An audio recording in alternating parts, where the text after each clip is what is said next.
Russia അവരുടെ ഏറ്റവും നൂതനമായ 5th ജനറേഷനിലുള്ള, അതായത് 5ാം തലമുറയിലുള്ള സ്റ്റെൽത്ത് ഫൈറ്റർ ജെറ്റായ Su-57 ഇന്ത്യയിലേക്ക് എത്തിക്കുന്നു. എയ്റോ ഇന്ത്യ 2025 വിമാനങ്ങൾ എത്തിക്കുന്നത്. ഈ വിമാനം ഇന്ത്യ വാങ്ങാൻ താല്പര്യപ്പെടുന്നു എന്നുള്ള രീതിയിലൊക്കെ നേരത്തെ വാർത്തകൾ വന്നിരുന്നതാണ്. ഇപ്പോൾ ഏതാണ്ട് ശരിവെക്കുന്ന തരത്തിലേക്കാണ് യുദ്ധവിമാനങ്ങൾ ഇപ്പോൾ ഇന്ത്യയിലേക്ക് എത്തുന്നത്. ഈ യുദ്ധവിമാനങ്ങൾ എത്തുന്നത് നമ്മുടെ അയൽക്കാരായ ചൈനയും പാകിസ്ഥാനെയും വല്ലാതെ ഭയപ്പെടുന്നുണ്ട്. അത് രണ്ട് കാര്യങ്ങളാണ്. പാകിസ്ഥാനെ ഭയപ്പെടുത്തുന്നത് ഇതിൻ്റെ അസാമാന്യമായ കൃത്യതയും വേഗതയുമാണ്. കാരണം 5ാം തലമുറ വിമാനമാണ്, സൂപ്പർസോണിക് വിമാനമാണ്. അനവധി യുദ്ധമുഖങ്ങൾ പങ്കെടുത്ത് കഴിവ് തെളിയിച്ചിട്ടുള്ള വിമാനമാണ്.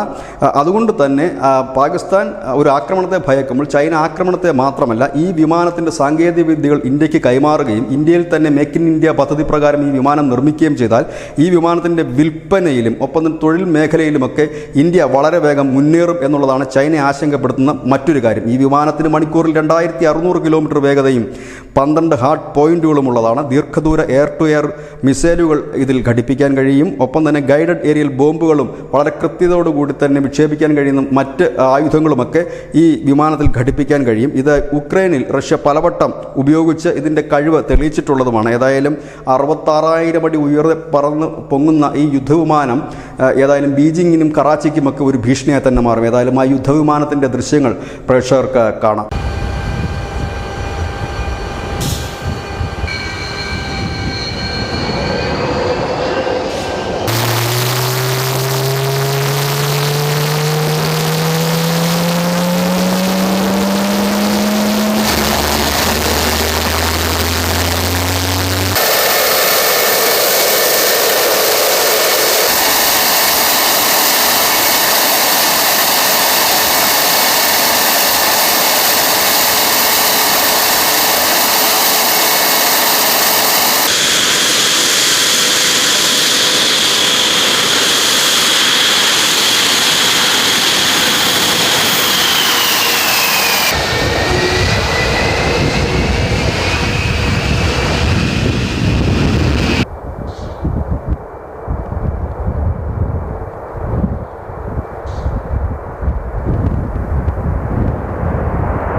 News desk, news India Malayalam.